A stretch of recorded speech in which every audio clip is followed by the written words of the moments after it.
No dia 28 de dezembro de 1895, cerca de 30 pessoas se reuniram no Salão do Grand Café, na capital francesa, para presenciar em primeira mão uma novidade que seria apresentada pelos irmãos Auguste e Louis Lumière. Aquela foi a primeira exibição pública paga de um filme. Com a demonstração do cinematógrafo, 10 pequenos filmes mudos e em preto e branco foram apresentados. Alguns deles foram La Sortie de l'usine Lumière à Lyon, empregados deixando a fábrica Lumière, e La Réveille d'un train à la Ciotat, chegada do trem na estação, de apenas 50 segundos de duração, que causou grande alvoroço e espanto entre os presentes, que acreditaram que um trem de verdade estava prestes a atropelá-los. Vejam agora 2 dos filmes que os irmãos Lumière fizeram. O primeiro é A Chegada do Trem na Estação. Já o outro é Os Empregados Deixando a Fábrica Lumière.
Os irmãos Lumière desenvolveram também o primeiro processo de fotografia colorida, o autochrome, a placa fotográfica seca, em 1896, a fotografia em relevo, 1920, o cinema em relevo, 1935, a chamada Cruz de Malta, um sistema que permite que uma bobina de filme desfile por intermitência. Em 17 de agosto de 1908 estreava em Paris a animação Fantasmagorie, do cartunista Émile Cohl.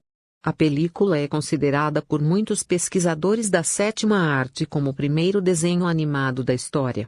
A história começa com a mão do próprio artista desenhando um boneco que passa por uma série de transformações malucas, de palhaço até cavaleiro. Mas o interessante é que, ao longo do seu caminho, este mesmo personagem se depara com objetos inusitados, plantas e animais que também passam por transformações. Em uma delas, por exemplo, um elefante acaba virando uma casa. Entre 1908 e 1923, Cohl produziu mais de 250 filmes, porém apenas 37 deles permaneceram intactos ao longo dos anos. O Fantasmagorie foi criado a partir da junção de 700 desenhos e seu criador precisou de cerca de 5 meses para produzir e finalizar todo o material. O tom nonsense do curta é resultado da inspiração de Cohl no movimento francês conhecido como Les Arts Incohérentes, a arte incoerente, cujo caráter satírico antecipou escolas artísticas de vanguarda, como o dadaísmo. Os primeiros filmes com som apareceram na década de 20, em 1925, mas o cinema começou a dublar mesmo somente em 1927 com o filme The Jazz Singer, o cantor de jazz, que incluía algumas falas, porém o primeiro filme totalmente dublado foi Luzes de Nova York, lançado em 1929. O Cantor de Jazz é um filme estadunidense de 1927, do gênero drama romântico musical, dirigido por Alan Crosland. É considerado o primeiro longa-metragem com falas e canto sincronizado em um disco de acetato. Desde então, os filmes mudos foram perdendo a vez para os falados, que se tornaram a grande novidade. Foi estrelado por Al Jolson, Mike McAvoy, Warner Oland e Yoseli Rosenblatt, com Jolson sendo o primeiro ator a falar e cantar num filme, com sua voz gravada em 6 músicas, todos utilizando banda sonora sincronizada. Produzida pela Warner Bros., a produção foi baseada na peça homônima de Selson Raphaelson, de 1925, que teve um enredo adaptado de seu próprio conto Tidai Fatonemente 1922. Please forgive me, but 3,000 miles away, you begin to wonder if he's telling me everything Molly did. I'm not your problem, Rivka. That's your problem. Hello, my friend, hello. It's good to need you so. The Jazz Singer. It's good to love you like I do. The story of a man born to be a star. This way, when I hear you say, And the woman who wanted to see him make it. hello.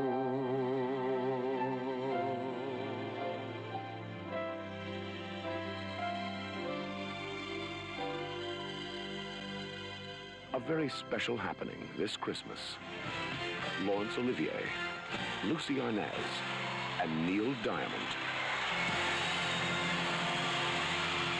The Jazz Singer. From AFD.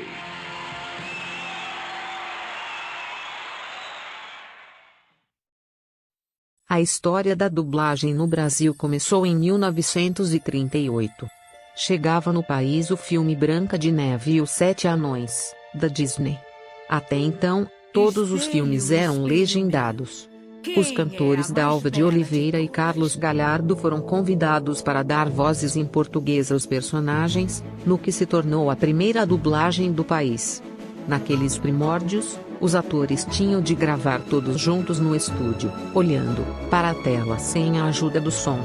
Os filmes levavam de 3 a 4 vezes mais tempo para serem dublados do que atualmente, afirma o lendário produtor e diretor Herbert Richards, fundador de um dos estúdios pioneiros no país. As dublagens brasileiras são consideradas internacionalmente as melhores do mundo, especialmente por combinarem bons atores de voz com traduções que tentam equilibrar a compreensão dos ouvintes com a fidedignidade do texto original.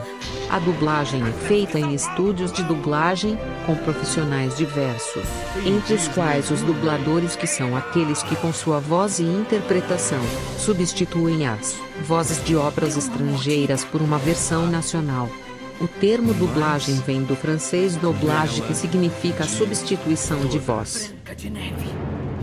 Nos primórdios da dublagem, devido ao fato de que o material usado para mixar voz e áudio era fotográfico e não digital como é hoje, e os dubladores eram atores de teatro e rádio com pouca ou nenhuma formação formal para a técnica, o procedimento a seguir consistia em fazer gravações de várias páginas de texto que deviam ser memorizadas previamente. As cenas tiveram que ser ensaiadas antes de serem gravadas, tanto para conseguir uma boa sincronização com os movimentos labiais dos atores originais, quanto para poder imitar sua interpretação. Assim, a dublagem de filmes demandava muitas semanas de trabalho. A diferença é entre traduzir diálogos para TV e traduzir diálogos para cinema? Se sim, qual? Quanto à dublagem, No cinema você às vezes tem mais liberdade de expressão, não sofre tanta censura quanto na televisão, e ambas dublagens podem ou não ser aproveitadas em outros meios, pois também há a dublagem para DVD ou para filmes que passam em avião. Há poucos filmes dublados para cinema os que chegam às telonas geralmente são desenhos de estúdios extremamente exigentes quanto à qualidade final, portanto a tradução ganha um pouco mais de tempo para ser bem trabalhada. Quanto à legendagem, como já expliquei, o espaço limitado por caracteres contadinhos fazem com que muito do texto original seja reduzido, tenha sua ideia simplificada para caber no espaço determinado, fazendo que características e sutilezas do texto se percam. A repórter Mariana Valadares Zito entrevistou a tradutora de textos para dublagem audiovisual, Cristina Anastasi, para explicar como funciona a dublagem de filmes e seriados de TV, e saciar nossa curiosidade. Nem todo ator sabe dublar, é só ver o caso de certas celebridades globais que são convidadas para dublar desenhos famosos só para atrair o público com seu nome e acabam sendo um fiasco nas telas, além de tirar o trabalho de um dublador de verdade, que ganha muito, mas muito menos do que esses não dubladores ganham. Há casos, inclusive, de uma personagem principal de desenho ser dublada por um profissional de verdade para servir de guia para o tal ator famoso imitar sua interpretação, já que não consegue fazê-lo naturalmente. É importante observar que o dublador não tem muito tempo para captar a emoção ou intenção de uma fala. Os bons dubladores geralmente ouvem a fala original uma, duas vezes e, logo em seguida, falam o texto traduzido de tacada, de uma vez, como se fossem verdadeiros repentistas da interpretação, como eu costumo chamá-los.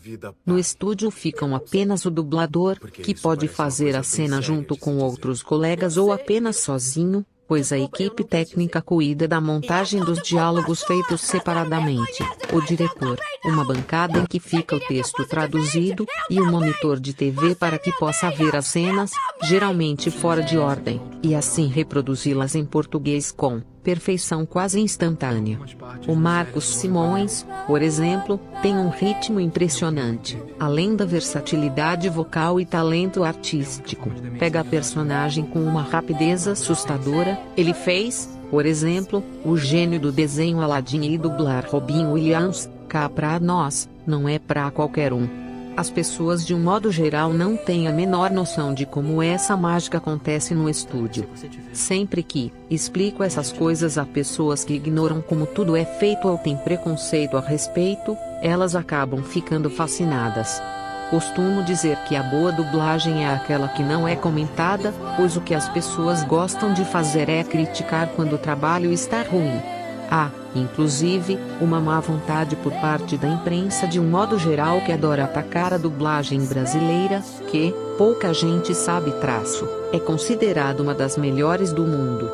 Há dublagens que simplesmente fazem o original ficar muito melhor, como A Gata e o Rato, Primo Cruzado, Alf, O Teimoso e Família Dinossauro. Há também traduções e dublagens atuais sensacionais como Tal Mãe, Tal Filha, Gilmore e Girls, e Eu, A Patroa e as Crianças, New Wife and Kids. Para piorar as coisas, a geração da TV a cabo desvaloriza totalmente esta arte e diz que legenda é melhor. Tudo bem, pelo preço que pagamos pela assinatura, o certo seria termos direito a filmes, séries e documentários tanto legendados como dublados, enfim, opções para todos. Uma parcela mínima de pessoas que sabem inglês, ou pensam que sabem, o que é mais comum, ignora que, além da existência dos cegos, dos idosos que não enxergam muito bem, das crianças que ainda não aprenderam a ler, do cidadão analfabeto pleno, a maior parte da população brasileira é de analfabetos funcionais, Isso é assustador, droga. Foram à escola, aprenderam a ler, mas não conseguem ler direito, muito menos legendas que ficam tão pouco tempo na tela. No fim das contas, a dublagem é marginalizada, incompreendida e desmerecida. Sequer tem uma história registrada, o que fez com que muito de sua memória esteja condenada ao esquecimento.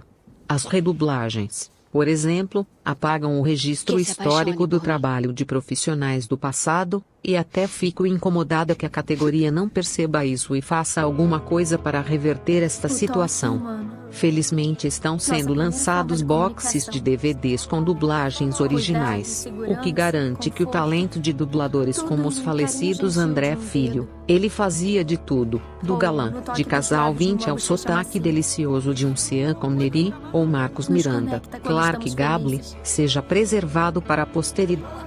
Meu nome é Emanuele e esse foi meu TCC sobre cinema e dublagem. Agradeço a vocês pela sua atenção. Observação: Profi, não fiz com minha voz porque não gosto muito dela. Espero que a senhora tenha gostado do meu trabalho. Fique agora com uma das cenas do meu filme favorito, A 5 Passos de Você. Confesso pra vocês que choro muito quando vejo essa parte. Do toque dele. Até não ter mais. Então, se estiver vendo isso e puder, toque nele. Toque nela. A vida é muito curta para perder um segundo.